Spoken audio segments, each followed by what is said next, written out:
ગુજરાતભરના તાજા અને સચોટ સમાચાર મેળવવા માટે અમારી રાષ્ટ્રીય સમાચાર ચેનલને સબસ્ક્રાઇબ કરો અને બેલ આઇકન પર ક્લિક કરો. યુવક સેવા અને સાંસ્કૃતિક પ્રવૃત્તિઓ વિભાગ ગાંધીનગર દ્વારા આયોજિત તેમજ જિલ્લા યુવા વિકાસ અધિકારીની કચેરી ગાંધીનગર દ્વારા રાજ્ય કક્ષાની નવરાત્રિ રાસ ગરબા સ્પર્ધા 2024 તારીખ 18 થી 20 નવેમ્બરના રોજ ટાઉન હોલ ગાંધીનગર ખાતે યોજાઈ ગઈ હતી.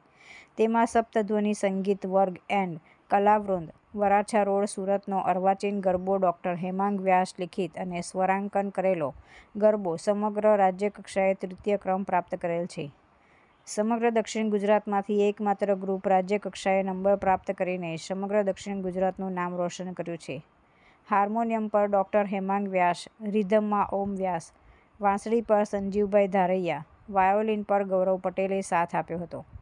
ગરબામાં વ્યાસ આરોહી, વેકરિયા રિંકલ, ચાવડા માનસી, પરમાર કાજલ, કનોજિયા નીલમ, જમરિયા શ્રદ્ધા, પરમાર વર્ષા, વ્યાસ શ્રદ્ધા, વિરાણી રેન્સી, સુરાણી કારતવી, સરોજ ખુશી, ધાણક બંશરી, ઠુમ્મર ડેનિસા, પરમાર રિદ્ધે ઉત્સાહપૂર્વક ભાગ લીધો હતો. તમામ કલાકારોને, સંગીતકારોને સંચાલિકા શ્રીમતી શ્રી કિરણબેન વ્યાસે ખૂબ ખૂબ અભિનંદન પાઠવ્યા હતા. તુલસી શર્મા સાથે રાષ્ટ્રીય સમાચાર, સુરત.